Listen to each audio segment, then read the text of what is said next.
Last year, in the early days of the Iraq War, there was a huge demonstration in downtown Manhattan with 100,000 people marched from Midtown down to southern Manhattan, and it ended up on page B11 of the New York Times in the metro section. It didn't even make the front section. That's the first problem. The second problem is that when they do cover it, they will often single out the most inarticulate person in the march or in the crowd, or somebody who might be said to appear exotic to mainstream American viewers, the person with the purple hair or the person with the hardware hanging from their face. This seems to be done intentionally to marginalize the thinking, the ideas behind the peace movement. Besides a protest, it's like deciding, well, I'm going to decide policy based upon a focus group.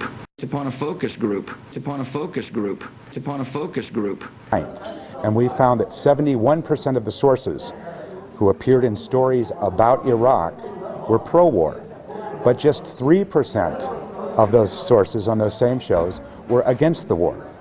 But actually that 3% overstates the anti-war perspective on these shows, because invariably those anti-war sources for these news shows were quoted in one-sentence sound bites from the street. Not a single leader or spokesperson for the peace movement was invited into the studio for a sit-down interview during the first 3 weeks of the war. That was opposed to the 71% who were pro-war voices, many of whom were those ex-Pentagon officials and generals that were so ubiquitous on television. Those were included as sources. So there were very many long-term, long-format interviews with pro-war voices. What it amounted to was the complete failure of the media to present a vital debate about a grave issue. What are you doing?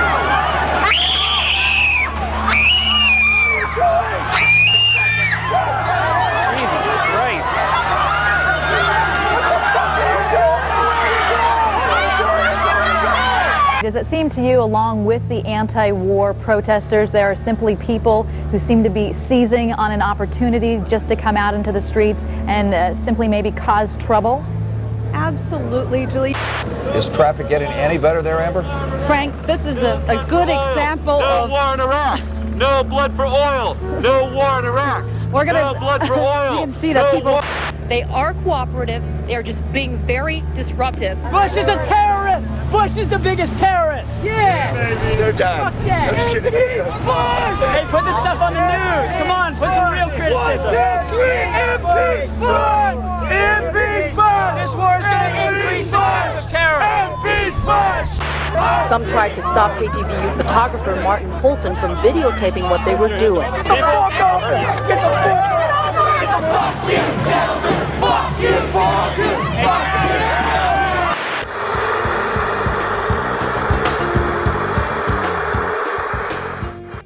you! It's important for us to bear in mind that the great media corporations are also the great weapons corporations, the most telling example, of course, being General Electric owning NBC, but there are many other instances throughout the media enterprise and the information industries. It is also possible for newspapers and other forms of communication to be controlled by private interests. I thought I told you to kill that story. It'll cost us a lot of advertising. If that story goes out, I quit. All right. And that the very companies that are suppressing and trying to control and manage the images coming out of Iraq are also the companies that are profiting from the war, both directly and indirectly. And I said, okay, who is this really? And the voice said, this is the hand that takes.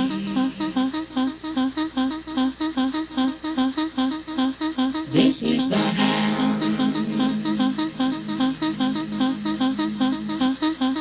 hand that takes. This is the hand that takes. Here come the planes. They're American planes, made in America. Smoking or non-smoking?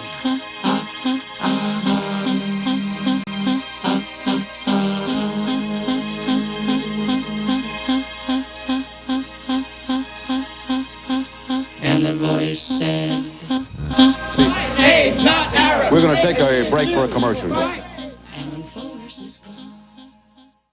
There is no alternative but to resist the mainstream media. Now that means encouraging and working in alternative, radical or indie media or through the other channels that are available, for example in the Middle East, through Al Jazeera, Arabia, etc.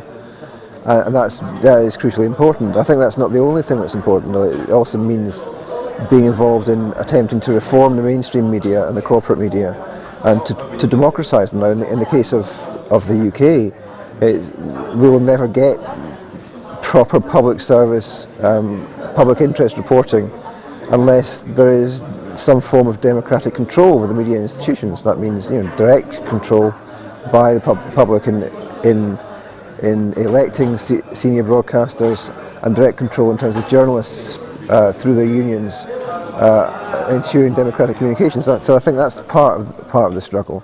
But I also think that media activism by itself isn't going to change the society in which we live, either at the level of media reporting or at the level of other sorts of inequalities and injustices. And so it seems to me that media activism has to be part of the wider struggle, the wider movement against corporate control and against US and UK imperialism. So I would see the media activist movement as being part of a wider struggle.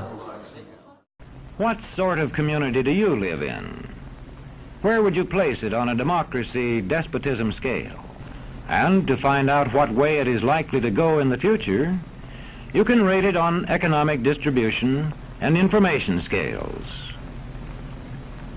The lower your community rates on economic distribution and information scales, the lower it is likely to rate on respect and power scales, and thus to approach despotism.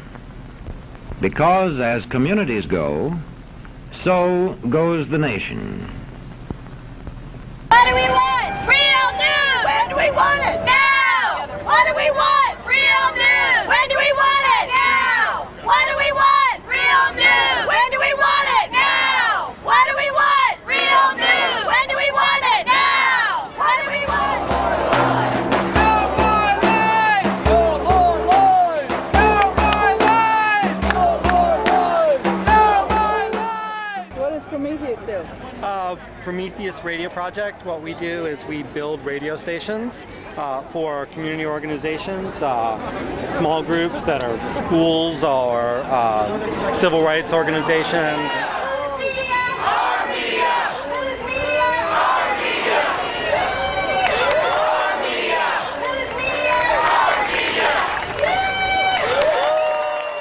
You look around here, you see dozens and dozens of people with cameras and microphones telling their own stories and not just relying on the corporate press to tell the story for them. So it's great to be out here. Alternative media is the media. The rest of it is just a commercial.